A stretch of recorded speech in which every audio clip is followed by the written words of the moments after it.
నీకు మహిమ కలుగునుగాక. మీ అందరికీ వందనములు. ఈరోజు మన వాగ్దానము మనం చెప్పుకుంటున్న అంశము మీ తోడై ఉండే దేవుడు. మన దేవుడు ఎలాంటి దేవుడు అండి? మీ తోడై ఉండే దేవుడు అంటే మన ప్రతి ఒక్కరికి కూడా ఆయన తోడై ఉండే దేవుడు. ఆయన తోడు లేకుండా మనం ఒంటరిగా ఎక్కడికి ఏమీ చేయలేమండి. దేనికంటే ఆయన మనల్ని ప్రేమించుచున్న దేవుడై ఉన్నాడు. దేనికంటే ప్రతి ఒక్క వ్యక్తి ఏమంటే ఆయన ఉంటాడు. అంటే నేను తోడున్నాను, నువ్వు నడుస్తానికి నీకు తోడున్నాను, నువ్వు ముందుకెళ్ళడానికి నీకు తోడున్నాను, నువ్వు అభివృద్ధి అవడానికి నీకు తోడున్నాను, నేను నిన్ను రక్షిస్తానికి నేను తోడై ఉన్నాను అని చెప్పి ఎప్పుడు కూడా యేసయ్య మనకి ఎలా ఉంటాడు? తోడై ఉంటాడు. అంటే ఆయన తోడుగా ఉంటేనే మనం ఏ కార్యమైనా మనం ఏ పనైనా చేయగలుగుతాం. అందుకే మనం ఏ పని చేయాలన్నా, మనం ఎక్కడికి వెళ్ళాలన్నా, ఏం చేయాలన్నా ముందుగా మనం ఏం చేయాలి? ప్రార్థన చేసుకోవాలి. ప్రార్థన అనగా యేసయ్యని తోడు రమ్మని, యేసయ్య నువ్వు నాతో ఉండి నన్ను కాపాడు అని, ఇలా అనేక విధాలుగా మనం ప్రార్థన చేస్తాం వల్ల ఆయన మనకి తోడై ఉంటాడు. నువ్వు ఎక్కడికి వెళ్తున్నా నువ్వు ఒంటరివి కాదు, ఆయన నీకు తోడై ఉన్నాడు. నువ్వే పని చేస్తున్నా నువ్వు ఒంటరిగా చేస్తున్నా, ఆయన నీకు తోడై ఉన్నాడు. ఆయన నిన్ను రక్షిస్తానికి, నువ్వున్న కష్టాల నుంచి విడిపిస్తానికి, నిన్ను అభివృద్ధి చెందడానికి, నిన్ను దీవిస్తానికి, నిన్ను ఆశీర్వదిస్తానికి యేసయ్య మనకి ఎలా ఉన్నాడండి? తోడై ఉన్నాడు. ఆయన తోడు కనుక లేకపోతే మనం ఏమీ చేయలేమండి. దయచేసి మీరు ఎవరైనా సరే, ఏ కార్యము చేస్తున్నా సరే, ఏ పని మొదలు పెడుతున్నా సరే, మనకి ముందుగా చేసుకోవాల్సిన పని ఏంటి? ప్రార్థన చేయాలి. ప్రార్థన చేసి మనం ఆ పనిని ప్రారంభించినట్లయితే ఆయన మనకి ఎలా ఉంటాడు? తోడై ఉంటాడు. ఆయన మనకి తోడై ఉండే దేవుడు కనుక ప్రతి ఒక్కరూ జ్ఞాపకం పెట్టుకోండి. అందరం ప్రార్థన చేస్తే ఏ కార్యాన్నైనా ఏ పనినైనా మొదలు పెట్టండి. ఆయన తోడై మీకు అద్భుతమైన విజయాలని కలగజేస్తానికి తోడై ఉన్నాడు. అయితే మనం ఇప్పుడు వాక్య భాగంలోకి వెళ్దాం. ఇర్మియా 1వ అధ్యాయము 19వ వచనం చూడండి. వారు నీతో యుద్ధము చేతురు కానీ నిన్ను విడిపించుటకు నేను నీకు తోడై ఉన్నందున వారు నీపైన విజయము పొందచాలరు. ఇదే యెహోవా వాక్కు. ఎవరు మనకి తోడై ఉన్నారండి? మన విజయానికి కారణం ఎవరు? యేసయ్య. అందుకే ఇక్కడ వాక్య భాగంలో ఏమని చెప్పింది ఇంకొకసారి చదవమా. వారు నీతో యుద్ధము చేతురు గాని నిన్ను విడిపించుటకు నేను నీకు. ఒక్క నిమిషం అమ్మా. మనకి తోడై ఉంది ఎవరు? మన మీద ఎంతమంది యుద్ధానికి వచ్చినా మనకి భయం లేదు. ఎందుకు? మనకి తోడుగా ఎవరున్నారు? మనకి దేవుడు ఉన్నాడండి, మన యేసయ్య ఉన్నాడండి. చాలా మంది భయపడతా ఉంటారు. అయ్యో నేను ఒంటరి వాడిని, నాకు తోడెవరూ లేరు. అయ్యో నేను ఊరు కాని ఊరు వచ్చాను, దేశం కాని దేశంలో ఉన్నా, నా పరిస్థితి ఏంటి? నా వాళ్ళంతా కూడా, నా బంధువులు, నా చుట్టాలు, నా స్నేహితులు, మా వాళ్ళంతా కూడా నాకు ఎంతో దూరముగా ఉన్నారు.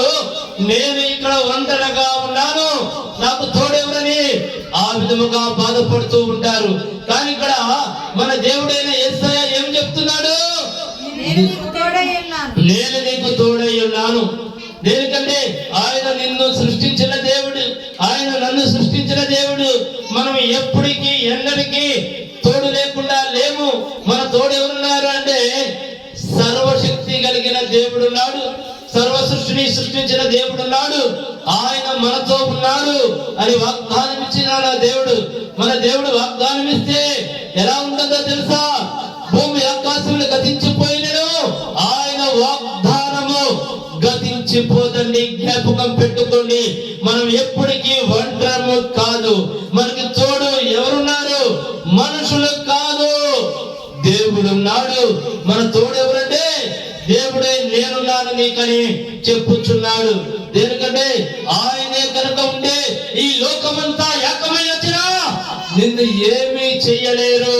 ఈ లోకమంతా యుద్ధానికి నీ మీదకు వచ్చినా నిన్ను ఏమీ చేయలేరు. మన శత్రువు ఎవరో చెప్పండి? ఈ లోకంలో అపవాది మన శత్రువు. అపవాది నిన్ను లొంగ తీసుకుంటానికి అనేక విధాలుగా కుయుక్తులు పొందుతుంది. అనేక విధాలుగా నిన్ను లొంగ తీసుకుని నిన్ను లోపరుచుకొని లోకదాసుని చేయాలని చెప్పి చూస్తుంది. కానీ వాటికి లొంగిపోవద్దు. అంటే నీకు ఏదంటే ఇష్టమో అపవాది గాడికి తెలుసు. నీకు ఏదంటే భయమో అపవాది గాడికి తెలుసు. వాటిని నీ మీద ప్రయోగిస్తూ ఉంటుంది. నీ చుట్టూ అప్పులను తీసుకురావచ్చు, నీకు శత్రువులను తీసుకురావచ్చు, నీకు వ్యాధి కల్పించవచ్చు, నిన్ను మంచములో కూడా పురుగోబెట్టవచ్చు. దేనికి? వాడు అపవాది గాడు గెలవాలని. అప్పుడు నీకున్న మార్గం ఏమిటో తెలుసా? అప్పుడు నీవు చేయవలసిన పని ఏమిటో తెలుసా? వాగ్దానాన్ని గుర్తుపెట్టుకో. యేసయ్యా నువ్వు నాకు తోడై ఉన్నావు తండ్రి. నాయనా నువ్వు వాగ్దానం ఇచ్చిన దేవుడివయ్యా. నీవు తప్ప నాకు ఇంకెవరూ లేరు తండ్రి. అయ్యా నీవే నన్ను సృష్టించిన దేవుడివి, నీవే నా రక్షకుడివి, నువ్వు నాతో తోడై ఉంటాను వాగ్దానం ఇచ్చేవు తండ్రి. నాయనా ఈ శత్రువుల్ని నా నుంచి నా బదులు నువ్వు యుద్ధం చేసి పారదోలయ్యా. అయ్యా ఈ శత్రువుల్ని నా నుంచి దూరపరచు తండ్రి. యేసయ్యా ఈ వ్యాధిని నా నుంచి దూరపరచు తండ్రి. అయ్యా ఈ అప్పుల్ని నా నుంచి దూరపరచు తండ్రి. అయ్యా నువ్వు నాకు తోడై ఉంటాని వాగ్దానం ఇచ్చిన దేవుడు అని మనం బలమైన విశ్వాసంతో ప్రార్థన చేయాలండి. దేనికంటే మనం ఏం చేయాలి? మోకరించాలి, ప్రార్థన చేయాలి. యేసయ్యా అని మన పూర్ణ హృదయం ఎవరికి ఇవ్వాలి? యేసయ్యకి ఇవ్వాలండి. యథార్థమైన ప్రార్థన చేయండి. బాధ వచ్చినప్పుడు బాధ ప్రార్థన మనకు వద్దండి. దేనికంటే యథార్థమైన హృదయం యేసయ్యకి కావాలి. నీవెప్పుడు ఒకే విధముగా ప్రార్థన చేయాలి. ఆనందం ఉన్నప్పుడు దేవుణ్ణి పట్టించుకోకుండా, ఆనందం ఉన్నప్పుడు నువ్వు ప్రార్థన చేయకుండా, ఆనందం ఉన్నప్పుడు నువ్వు లోకముతో గడిపి, బాధ వచ్చినప్పుడు నువ్వు దేవా అనకుండా ఎప్పుడు ఏకరీతిగా ఒకే విధముగా ఉండి నువ్వు దేవుడిని స్తుతించు, దేవుడిని ఆరాధించు. ఆయనే నీకు తోడై ఉంటాడు.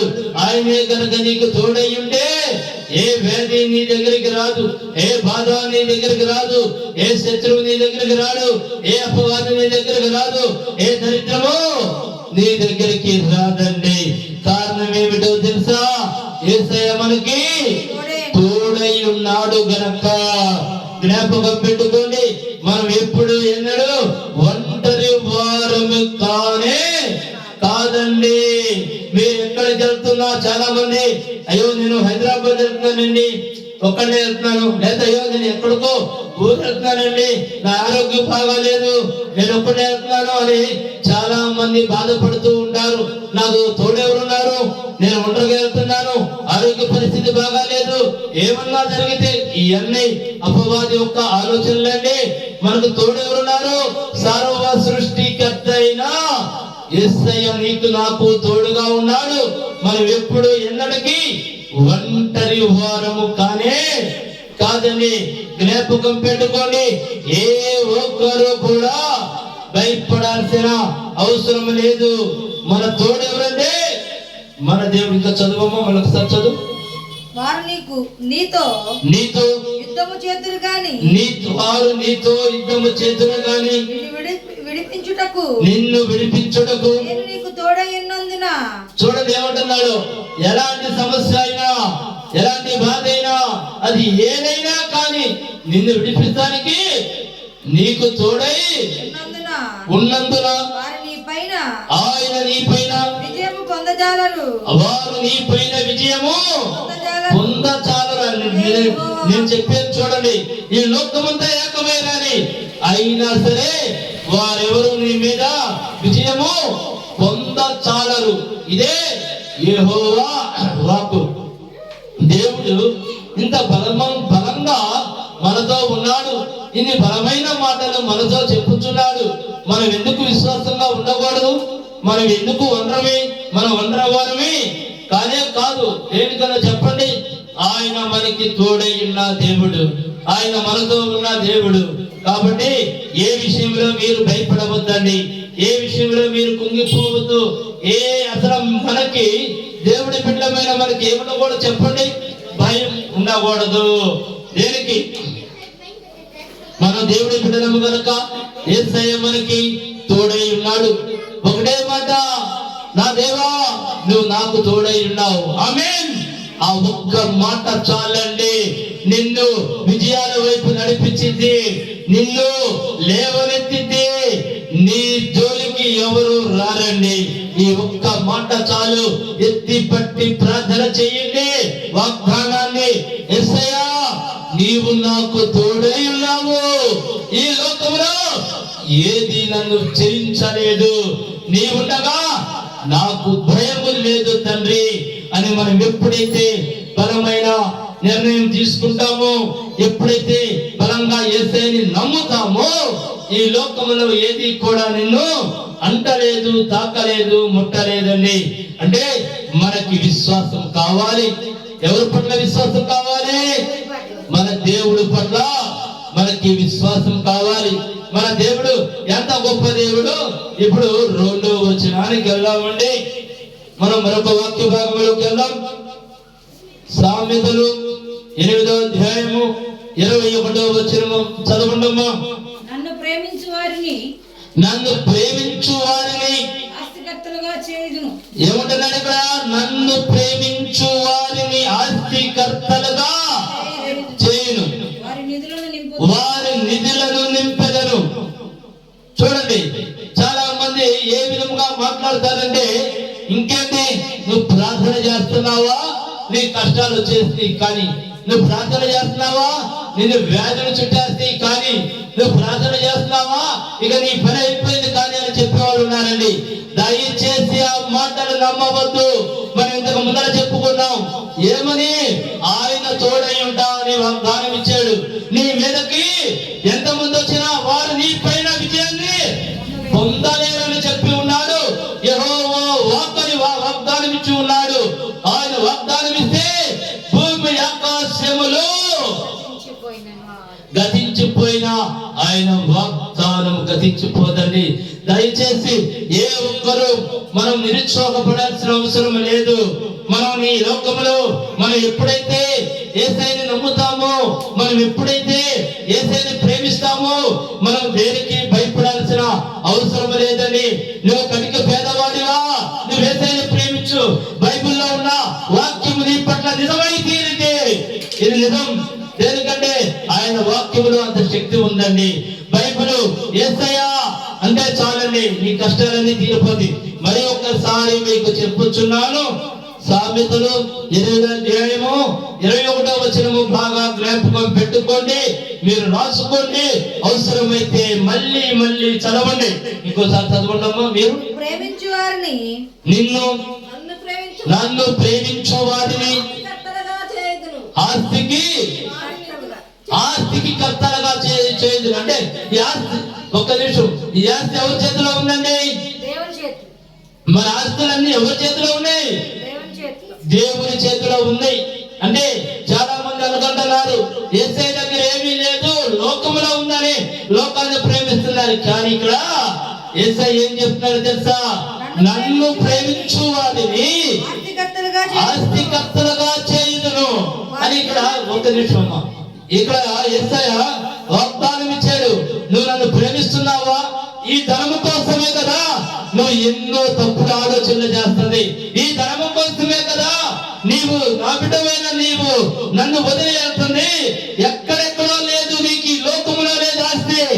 ఆస్తి ఎక్కడుంది? నాలో ఉంది.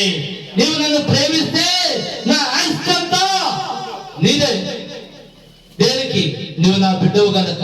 నువ్వు నా బిడ్డవు గనక నా ఆస్తికి వారసుడు ఎవరు? నీవే అని యేసయ్య వాగ్దానం ఇచ్చుచున్నాడు. నన్ను ప్రేమించుచున్నాడు కనుక, చదవమ్మా, నన్ను ప్రేమించు వారిని ఆస్తికర్తలుగా చేయుదును, ఆయన నిధులను నింపుదులని. నిధులు నింపేవారు ఎవరు? యేసయ్య కాదా? నీకు ఆస్తినిచ్చేవాళ్ళు ఎవరు? యేసయ్య. అవునా? అందుకే మనం ఎవరిని ప్రేమించాలి?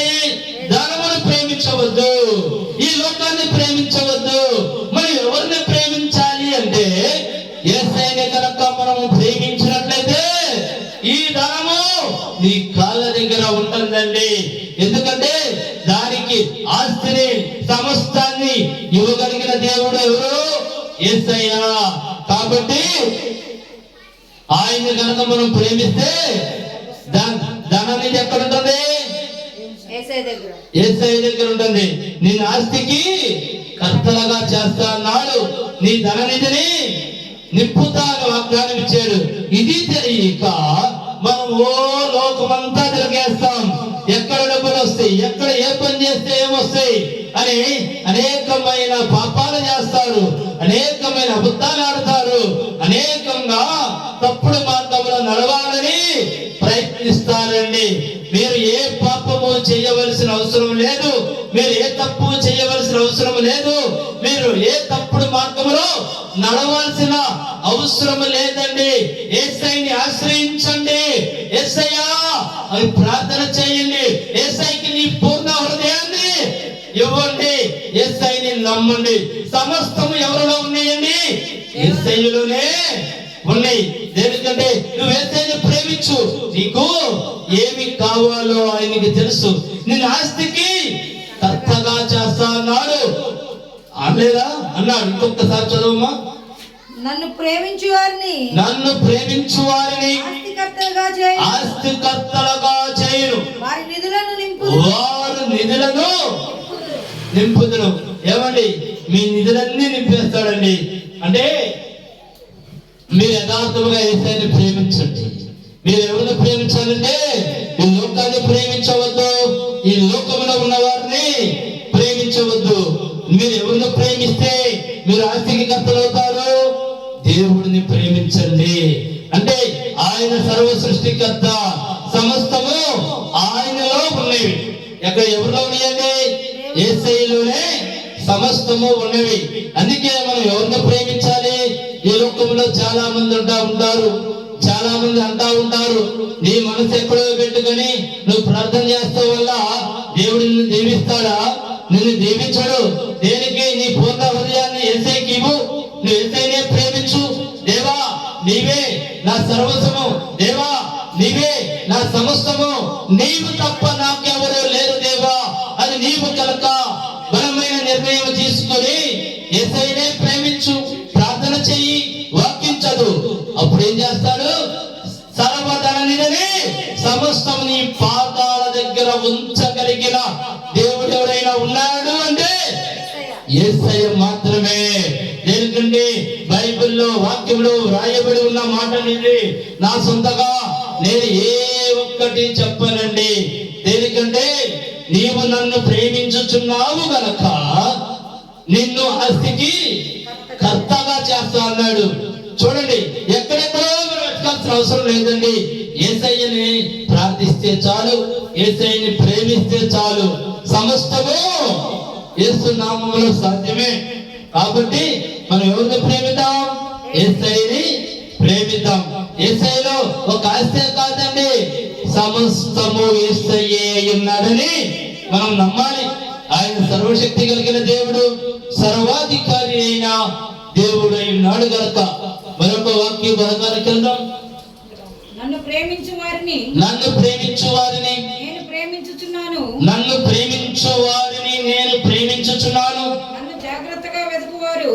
జాగ్రత్తగా వెతుకువారు నన్ను కనుగొందురు.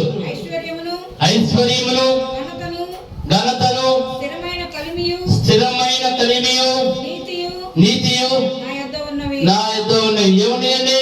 సమస్తము యేసయ్యలోనే ఉన్నవి. కానీ మనం ఏం చేస్తున్నాం? యేసయ్య దగ్గరికి వెళ్తారా? ఎంతసేపు అయినా సరే మన సొంతగా ప్రయత్నిస్తున్నాం. మన సొంతగా ప్రయత్నిస్తే ఏది లభించదండి. లాస్ట్ కి తిరిగి నీరసం వచ్చింది, తిరిగి ఇసుకొచ్చింది, నేను ఏమీ చేయలేకపోతున్నాను కన్నారు. మనం చేయవలసిందెల్లా ఒకటే, ఏంటి చెప్పండి? యేసయ్యని ప్రేమించాలి. యేసయ్య సమయం దొరికినప్పుడల్లా బైబిల్ చదవండి, సమయం దొరికినప్పుడల్లా ప్రార్థన చేయండి. ప్రతి మాటకి ముందు యేసయ్యని ఉంచండి. దేనికంటే ఎక్కడికి వెళ్తున్నా యేసయ్య నాకు ముందు నీవు ఉన్న తండ్రి అనండి. దేనికంటే మనం ఎప్పుడు కూడా నిరంతరము యేసయ్య యేసయ్యతోనే ఉండాలండి, యేసయ్యనే ప్రేమించాలండి. ఆయన ప్రేమ చూపించే దేవుడు. మనము కూడా ప్రేమిద్దాం. మన తండ్రి మన మీద ప్రేమ చూపెడుతుంటే మనము కూడా మన తండ్రి మీద ప్రేమ చూపెట్టాలి కదా. ఆయన మన ప్రేమ, ఆయన మనం ఏం కోరుకుంటున్నారో మన నుండి మనం ఇచ్చే ప్రేమ. నీ నుండి ఏమడుగుతున్నాడండి ఆయన? చెప్పండి. సమస్తము నాలో ఉన్నాయి. నీ నుండి కోరుకుంటుంది యేసయ్య ఒకటే, ఆయన ప్రేమ. మన ప్రేమ యేసయ్య కోరుకుంటున్నాడు. దేనికంటే ఆయన మన తండ్రి గనక మన ప్రేమని కోరుకుంటున్నాడు. మనం ఆయన ప్రేమిస్తే చాలు, ఈ లోకంలో ఉన్న సర్వ సంపదలన్నీ మన సొంతం. జ్ఞాపకం పెట్టుకోండి. నువ్వు ఎప్పుడైతే యేసయ్యని ప్రేమిస్తున్నావో ఏ వ్యాధి, ఏ బాధ, ఏ శత్రువు, ఏ దరిద్రము నీ దగ్గరికి రాదు. ఎందుకో తెలుసా? యేసయ్య మనకి తోడై ఉన్నాడు గనక. యేసయ్య మనకి తోడై ఉంటే మన దగ్గరికి ఏది కూడా రాలేదు. యేసయ్య దగ్గరికి ఎవరు ధైర్యంగా వెళ్ళగలుగుతారో తెలుసా? యేసయ్య బిడ్డలమైన మనము మాత్రమే యేసయ్య అని ధైర్యంగా యేసయ్య దగ్గరికి వెళ్ళగలుగుతాం. ఈ లోకంలో ఏదైనా సరే యేసయ్య దగ్గరికి వెళ్ళలేదండి, ఆయన పర్మిషన్ కావాలి. ఈ సృష్టిలో ఏదైనా సరే, చివరికి సూర్య చంద్రులైనా ఈ సృష్టిలో ఉన్న సమస్తం ఏదైనా యేసయ్యని కలవాలన్నా యేసయ్య పర్మిషన్ కావాలి. ఆ పర్మిషన్ ఒక మనకు మాత్రమే ఇచ్చి ఉన్నాడు.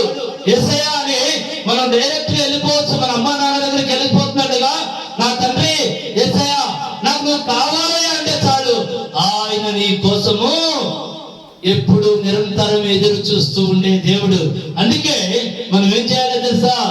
మనకి ఈ శరీరం ఉన్నప్పుడే ఈ అవకాశం ఉంటుందండి. జ్ఞాపకం పెట్టుకోండి. దేనికంటే ఈ శరీరాన్ని ఆయన సృష్టించాడు. దేనికంటే దీంట్లో జీవవాయువుని ఆయనే ఊదున్నాడు కనుక, ఆయనలో ఉన్న జీవాత్మ మనలో ఉంది కనుక మనకి ఏది చేయాలన్నా ఈ దేహం ఉంటేనే కుదురుతుందండి. ఈ దేహముని కనుక కోల్పోతే ఆయన దగ్గరికి మన ఆత్మ చేరదు. ఎప్పుడు చేరుతుందో తెలుసా?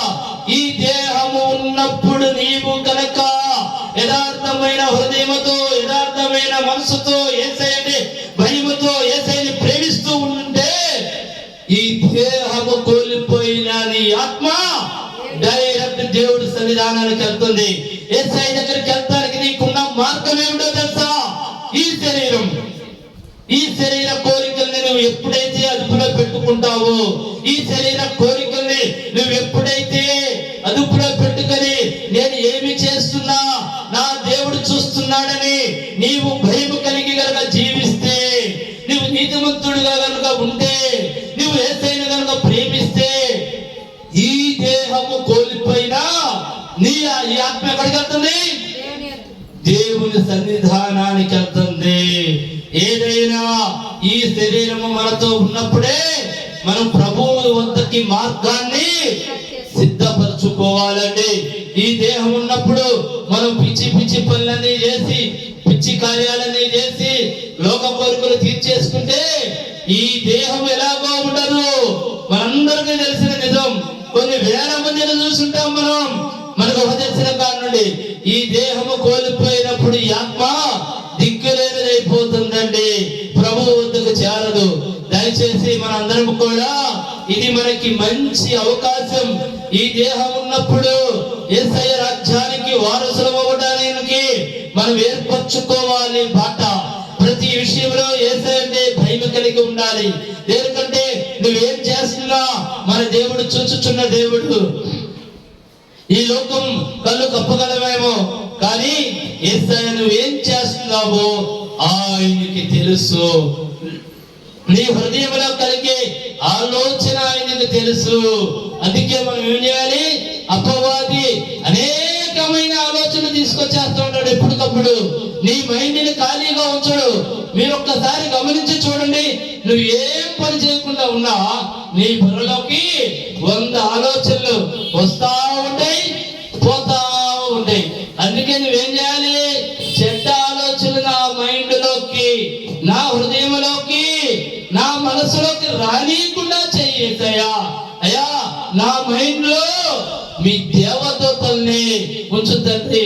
అయ్యా, ఏ చెడ్డ తలంపులు, ఏ చెడ్డ ఆలోచనలు నా హృదయంలోకి, నా మైండ్ లోకి రాకుండా మీ దేవదూతల్ని నాయనా నా మైండ్ చుట్టూ కాపులా ఉంచు తండ్రి. అయా నేను నీ బిడ్డగా బ్రతకాలనుకుంటున్నా. ఈ లోకంతో నాకు సంబంధం లేకుండా నేను నీ బిడ్డగా బ్రతకాలనుకుంటున్నాను తండ్రి. ఎలాంటి ఆలోచనలకి తండ్రి, చెడ్డ ఆలోచనల్ని నా నుండి దూరపరచు దేవా నాయనా అని మనం ఎప్పటికప్పుడు ప్రార్థన చేసుకుంటూ జీవించాలండి. ఎందుకంటే లేకపోతే ఒకసారి కాదు కొన్ని వేల సార్లు అపవాది నీ మైండ్ లో దొరకబడి నీతో వేరే తప్పు చేపించాము, తప్పుడు ఆలోచనలకి నువ్వు లొంగిపోవచ్చేమో. అపవాదికి మనం ఆ పరిస్థితి కల్పించకుండా ఉండాలి అంటే మనము కూడా ప్రార్థనలో ఉండాలి, ఎక్కువగా ప్రార్థనలో గడపాలి. నా దేవుడు చూస్తున్నాడనే భయం నీ మనసులో కలగాలండి. ఎందుకంటే ఆయన చూచుచున్న దేవుడు, నువ్వేంటో తెలుసు, నీ మనసు ఏంటో తెలుసు, ఆయనకి సమస్తము తెలుసు. అందుకే మనం ఏం చేయాలి? సమయము దొరికినప్పుడల్లా ప్రార్థన చేసుకోండి, స్తుతించండి, యేసయ్యని మహిమపరచండి, యేసయ్యని ఆరాధించండి. మీరు చర్చిలోకి వెళ్తేనే యేసయ్య మొరాలకిస్తాడని మీరు దయచేసి అనుకోవద్దండి. మీరు ఎక్కడికి వెళ్తున్నారు? మీరు బండి మీద ప్రయాణం చేస్తున్నారా? యేసయ్యని మనసులో స్తుతించుకోండి. మీరు ఎక్కడికన్నా కాలేజీకి వెళ్తున్నారా? యేసయ్యని స్తుతించుకోండి. మీరు బస్సులో వెళ్తున్నారా? యేసయ్యని స్తుతించుకోండి. మీరు ఎక్కడికి వెళ్తున్నా, మీరు ఏ పని చేస్తున్నా యేసయ్యని మనసులో ఆరాధించుకోండి, స్తుతించుకోండి, యేసయ్యని మహిమపరచండి. ఎందుకంటే మనము కనుక ఎప్పుడు యేసయ్యని స్తుతిస్తూ ఉన్నట్లయితే మన దగ్గరికి ఏం రాదండి? ఏ కీడు రాదు, ఏ బాధ రాదు, ఏ వ్యాధి రాదు, ఏ దరిద్రము రాదు, ఏ శత్రువులు రారు. కంటికి కనపడే శత్రువులు రారు, కంటికి కనపడని శత్రువులు కూడా రారు. ఎందుకు? నీ ఆత్మ యేసయ్యతో ఉంది. నీకు తోడెవరున్నారు? మన దేవుడు ఉన్నాడు గనక మనం నిరంతరము కూడా దేవుడిని స్తుతిస్తూ ఉండాలి, దేవుడిని ఆరాధిస్తూ ఉండాలి, యేసయ్యని మహిమపరుచుకుంటూ ఉండాలండి. చూడండి, మన దేవుడు ఎలాంటి దేవుడు? మనకి తోడై మనకి తోడై ఉండి నడిపించే దేవుడై ఉన్నాడు. మనకి ఈ వారం సమయం సరిపోవడం వల్ల మళ్ళీ రేపు వచ్చే వారము ఇదే వాక్యమని చెప్పుకుందాము. ఎందుకంటే మీరు బాగా జ్ఞాపకం పెట్టుకోండి, మనకి తోడై ఉండే దేవుడు మన దేవుడు. ఈ రోజు మనము రెండు చెప్పుకుందాం. ఒకటి, దేవుడు తోడై ఉంటాడు. రెండు, చెప్పండి, ఆయన ప్రేమించుచున్నాము గనక మనల్ని ఆస్తికి కర్తలుగా చేస్తా అన్నాడు. అన్ని యేసయ్యలోనే ఉన్నాయని దయచేసి జ్ఞాపకం పెట్టుకోండి. మీరు ఎక్కడికో వెళ్ళాల్సిన అవసరం లేదు, మీరెక్కడో చూడాల్సిన అవసరం లేదు. సమస్తము చేయగలిగిన దేవుడిని మీరు స్తుతించగలిగితే చాలండి. దయచేసి కళ్ళు మూసుకొని ప్రార్థన చేసుకుందాం. మా గొప్ప దేవ, మా యేసయ్య, మా తండ్రి, అయా వాక్యం రూపంలో దేవా మీరు మాతో మాట్లాడి ఉన్నారు నా తండ్రి. అయా మీరు మాకు తోడై ఉన్నారు తండ్రి. నాయనా మేము నిన్ను ప్రేమించుచున్నాము కనుక అయా మీరే మమ్మల్ని ఆస్తికి కర్తలుగా చేస్తారని వాగ్దానం ఇచ్చారు. వారు నన్ను ప్రేమించుచున్నారు గనుక వారిని ఆస్తికర్తలుగా చేస్తారని వాగ్దానం ఇచ్చారు. నాయనా ఈ వాక్యము తండ్రి ఎంతమంది విన్నారో దేవా వారందరికీ మారు మనసుని దయచేసి తండ్రి. నాయనా ఈ వాక్యముని విత్తనాలని తండ్రి వారు హృదయంలో నాటి ఫలింప చేయమని అడుగుచున్నాను దేవా. ఈ వాక్యమున ప్రతి బిడ్డని తండ్రి దీవించి ఆశీర్వదించమని నజరేయుడైన యేసుక్రీస్తు నామములో ప్రార్థించి అడిగి వేడుకొనుచున్నాను మా ప్రియ పరలోకపు తండ్రి. ఆమేన్, ఆమేన్, ఆమేన్. ఆశీర్వాద ప్రార్థన తీసుకుందాం. తండ్రి, కుమార, పరిశుద్ధాత్మ నామములో త్రియేక దేవుని కాపుదల మనందరికీ తోడు నీడై ఉండును గాక. ఆమేన్, ఆమేన్, ఆమేన్. అందరికీ వందనములండి. మా అడ్రస్ మదర్ తెరీసా వీధి, ఐతానగర్, తెనాలి, గుంటూరు జిల్లా. నా ఫోన్ నెంబర్ 9 9581961369. మీ ప్రార్థన అవసరతల